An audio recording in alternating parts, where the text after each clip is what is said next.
Hey everyone, I'm working to hit 1,000 subscribers and I need your help to get there. If you enjoy this content, please hit that subscribe button right now.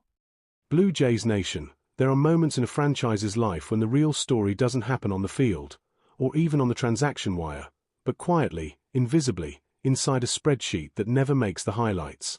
This is one of those moments. Bo Bichette's departure to the New York Mets was framed as an emotional loss, a symbolic wound, and a baseball decision. But beneath that surface narrative sat a far colder truth, one that most fans skimmed past without realizing its weight. That exit wasn't just subtraction. It was a $12 million pressure valve, a payroll relief that the front office had already mentally spent before Bo's locker was even cleared.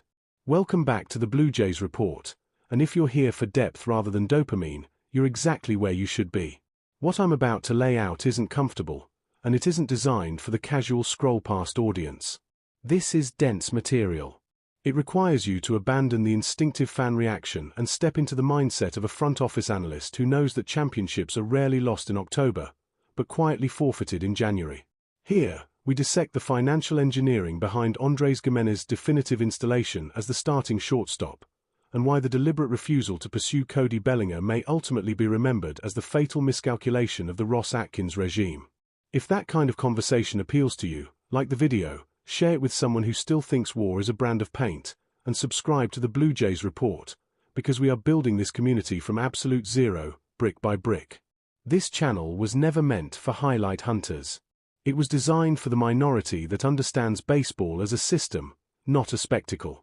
Our target of 4,000 subscribers isn't vanity, it's a thermometer, proof that a mature audience in Toronto still wants substance over slogans. If tactical sobriety matters to you more than hot takes, leaving a like here isn't just support, it's a declaration of standards. Historically, the Toronto Blue Jays have lived under a quiet curse, an offensive infield that thrilled with the bat but bled runs through defensive inefficiency. For years, management tolerated porous range and clumsy coverage because the bats masked the damage. But baseball, like gravity, always collects its debt. Buried beneath the glossy metrics the organization prefers to showcase lies a brutal truth. Between the 2023 and 2024 seasons, the team's infield defensive range collapsed by nearly 40%. That isn't regression. That's structural failure. And when the dam cracks that badly, panic decisions follow.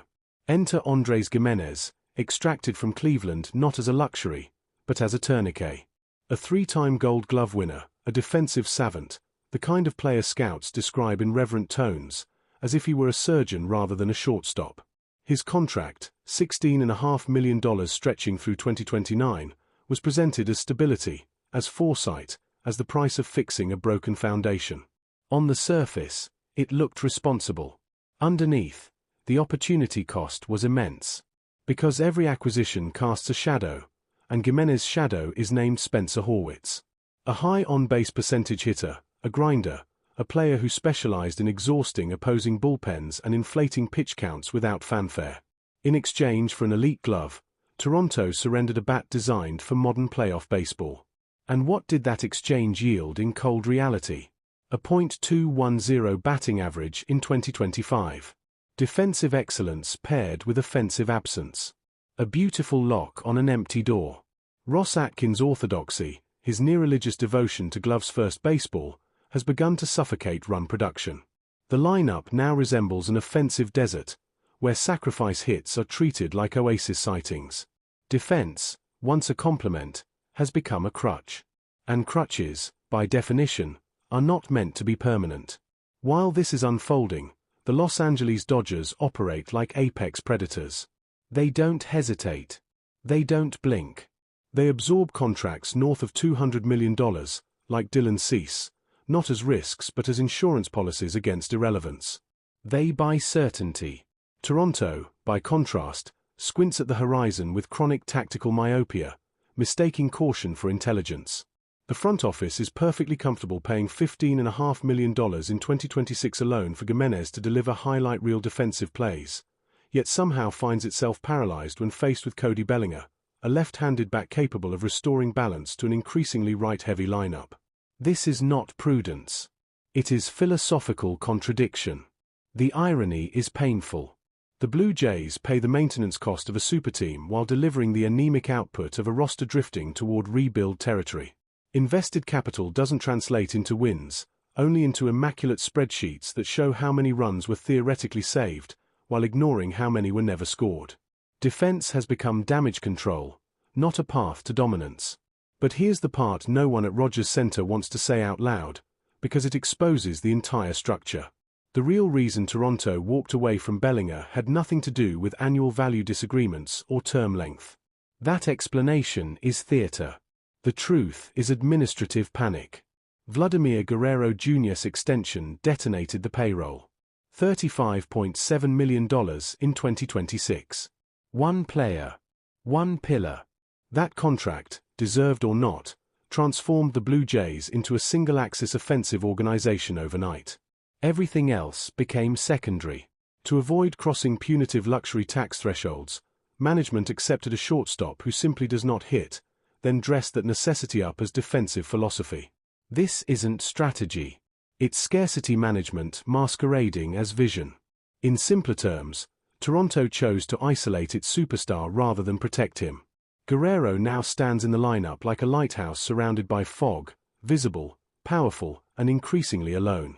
Pitchers can navigate around him with surgical ease because there is no elite left-handed threat waiting to punish mistakes.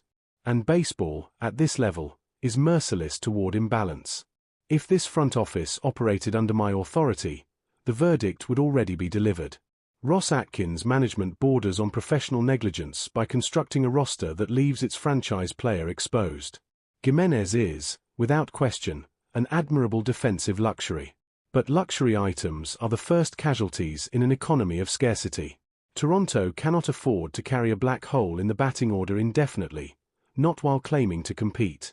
The only universe where this philosophy succeeds is one where the pitching staff ascends to something bordering on mythological perfection. Every starter flawless. Every reliever untouchable.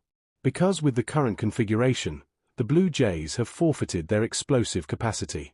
They cannot outslug elite opponents. They cannot win chaos games. They cannot survive a wildcard series against teams built to score in bunches. At the end of the day, baseball is arithmetic, not poetry. And the numbers do not lie, even when we wish they would. Defensive war does not compensate for empty innings in October. Clean fielding does not protect a lead that was never built.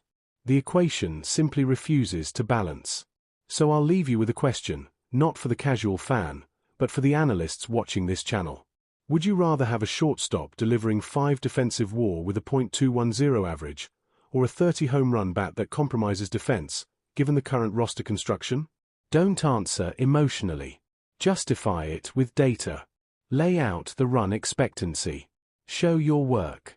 We are on the road to 4,000 subscribers, and every voice here matters, because your presence proves something vital. The Toronto Blue Jays still have a fan base that understands the game beyond the diamond. Like the video if this conversation challenged you.